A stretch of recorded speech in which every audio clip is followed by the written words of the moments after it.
Bonjour à tous, c'est le docteur Walid Mekedem et aujourd'hui on va parler de l'hypertension et on va essayer de répondre à une question très simple que beaucoup de gens posent. Est-ce que je peux guérir de l'hypertension, de ce problème de tension artérielle? Est-ce que je vais être obligé de prendre un comprimé toute ma vie, voire deux, voire trois? Ça, c'est une question quand même qui fait stresser beaucoup de monde, c'est normal. L'hypertension est une pathologie chronique. Elle implique souvent un traitement, mais attention, pas tout le temps. Et c'est sur quoi je vais revenir dans cette vidéo. Alors, à la question, est-ce que l'on peut guérir de l'hypertension artérielle? Alors, je vais vous répondre dans une partie des cas, la réponse est tout de même oui. Donc, il faut savoir que l'hypertension artérielle, dans la grande majorité des cas, dans à peu près 90%, on parle d'hypertension artérielle essentielle. C'est-à-dire qu'il n'y a pas de cause précise derrière. C'est multifactoriel. C'est un ensemble de facteurs mélangés qui font que vous développez une hypertension. Et dans une petite partie des cas, 10% environ, on a des HTA, des hypertensions artérielles secondaires. Secondaires à quoi? Secondaires à d'autres maladies, en fait, comme par exemple des problèmes au niveau des reins, etc. Je ne vais pas entrer dans le détail parce que ça reste des choses très précises et beaucoup plus rares, mais oui, il existe des hypertensions artérielles secondaires à d'autres problèmes de santé qu'il faudra justement traiter. Et c'est pour ça que quand on diagnostique une hypertension artérielle chez quelqu'un, en général, on fait aussi un bilan pour voir si sur le bilan, il n'y a pas des petites choses qui clochent et qui pourraient faire penser en fait à quelque chose qui provoquerait justement cette hypertension. Mais dans la plupart des cas, comme j'ai dit, l'hypertension artérielle est essentielle. Elle s'installe comme ça avec le temps, avec plus ou moins des prédispositions chez vous et plus ou moins des facteurs de risque. Et c'est sur ces facteurs de risque aussi qu'il va falloir travailler pour pouvoir justement s'en sortir. Et l'HTA, enfin je dis HTA, quand je dirais HTA dans la vidéo, ça veut dire hypertension artérielle, d'accord? L'HTA n'est pas la même chez tout le monde, d'accord? Quand vous allez chez le médecin, quand vous prend la tension, des fois on vous dit vous avez 12, 13, 14, et quand on dépasse en tout cas ce chiffre de systolique, je ne vais pas entrer trop dans le détail. Dans cette vidéo, on va rester assez simple sur juste la question qu'on a posée en début de vidéo. Est-ce que justement on peut guérir ou pas? Si vous avez un chiffre voilà, à 15-16 pour la tension, dans le langage un petit peu commun, on dit que vous faites de l'hypertension. Et si cette mesure elle est répétée dans le temps, à chaque fois vous êtes à 15-16, bon oui monsieur, madame, vous faites de l'hypertension. Alors, est-ce que vous pouvez en guérir? Est-ce que vous êtes condamné à prendre un cachet toute votre vie? Et bien, la réponse, c'est que oui, vous pouvez en guérir. Et non, vous n'êtes pas obligé de prendre un cachet toute votre vie. Mais attention, comme je l'ai dit, il y a des degrés différents. Là, je parlais de quelqu'un, par exemple, qui a 15-16 de tension. Si maintenant, on se retrouve avec quelqu'un qui, sans traitement, est à 19, c'est pas pareil. 19 de tension, vous aurez du mal à laisser quelqu'un se balader comme ça dans la nature, avec une pression dans les tuyaux à 19 qui potentiellement pourrait causer de gros problèmes. Par exemple, accident vasculaire cérébral. Parce que 19, il faut s'imaginer que c'est des tuyaux. Des tuyaux avec du sang dedans, avec une forte pression qu'ils exercent sur les tuyaux. Et quand ces chiffres de pression sont très élevés, bon, on ne peut pas dire on va attendre. D'accord? Des fois, on est obligé d'agir. Et pour agir rapidement, eh bien là, il faut des traitements.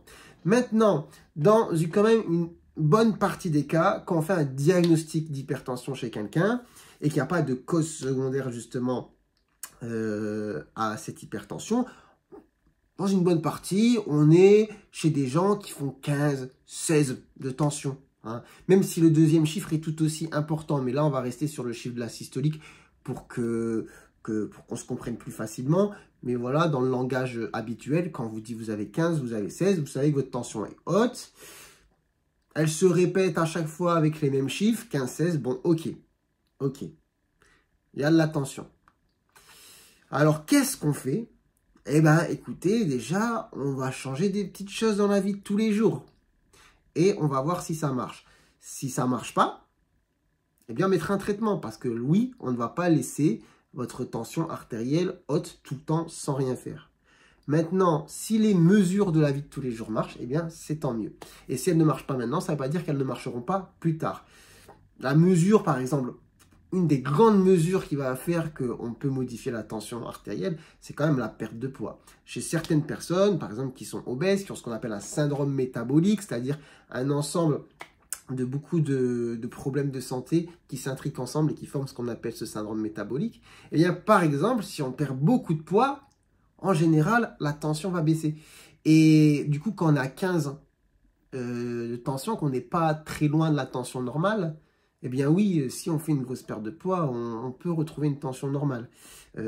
Si on refait beaucoup d'activités physiques, si on arrête par exemple de fumer aussi, si on est moins stressé, enfin bref, il y a beaucoup de choses qui vont entrer en jeu. Je ne vais pas entrer trop dans le détail parce que j'ai déjà fait une vidéo sur comment soigner sans médicaments la tension artérielle. Je vous invite à la voir, elle a été beaucoup visionnée et du coup, je vais constater que, en tout cas, les problématiques liées à la tension artérielle, c'est quelque chose qui vous intéresse. Et c'est pour ça, là, je voulais être un peu vraiment terre à terre, pragmatique, dans le sens on répond à une question. La question, c'est est-ce que je peux guérir? La réponse, c'est oui.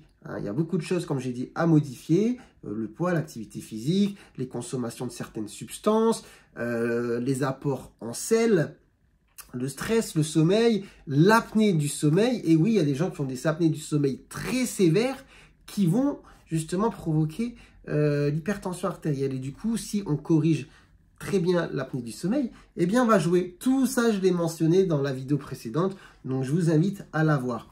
Après, voilà, on met quand même des pincettes à mes propos, parce que quand même, il y a deux situations, ça ne va pas être pareil. Bon, comme je vous ai dit, les hypertensions artérielles secondaires à d'autres problèmes de santé, ça c'est quand même une petite partie des cas, mais c'est une partie des cas qui existent. Et après, on a aussi toutes les HTA sévères, donc des personnes qui vont sans traitement avoir des chiffres au-dessus de 18 par exemple, donc même s'il n'y a pas une cause bien identifiée derrière, même s'il y a des facteurs de risque associés, on va mettre un traitement. On va pas dire, bon, on se revoit dans 6 mois et puis faites votre vie. Ben non, on va pas laisser quelqu'un avec 18 de tension tous les jours sans lui mettre un traitement. Après, on va avoir les HTA modérées ou légères, voilà, entre 14, 16 par exemple, mais qui répondent pas aux changements dans la vie de tous les jours. Bon, bah là, écoutez, vous faites un peu les efforts qu'il faut, ça marche pas trop. Certes, la tension est pas énorme, mais comme c'est un problème chronique, bah, là, vous avez 50 ans. Si on ne met pas de traitement et qu'on reste à 15-16 tous les jours, bah, dans 10 ans, on va avoir des problèmes, sûrement, probablement. Donc, on va mettre quand même un traitement, un médicament, et puis on voit. Et peut-être que dans 5-10 ans, il se passera des choses qui feront qu'on pourra réévaluer justement la prise de traitement. Donc voilà un petit peu les grandes catégories.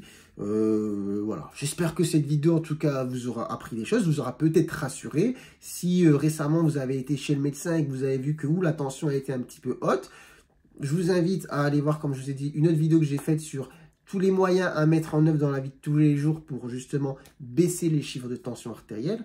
Mais voilà, mettez-vous en tête que si vous avez une HTA essentielle, sans cause secondaire, avec des chiffres plutôt légers à modérer, on peut revenir en arrière. D'accord? En tout cas, dans une partie des cas, évidemment, en médecine, on ne dit jamais toujours ou jamais. Il y aura toujours des personnes qui vont échapper un petit peu aux grandes règles. Mais dans la majorité des cas, vous m'avez compris. Enfin bref, j'espère que cette vidéo vous aura plu, que vous aurez appris des choses. Si c'est le cas, n'hésitez pas à la liker, peut-être à poser vos questions en commentaire. J'essaierai en tout cas d'y répondre. Et puis prenez soin de vous, prenez soin de votre santé. Et moi je vous dis à très bientôt, je l'espère, pour de nouvelles vidéos. Allez, ciao ciao!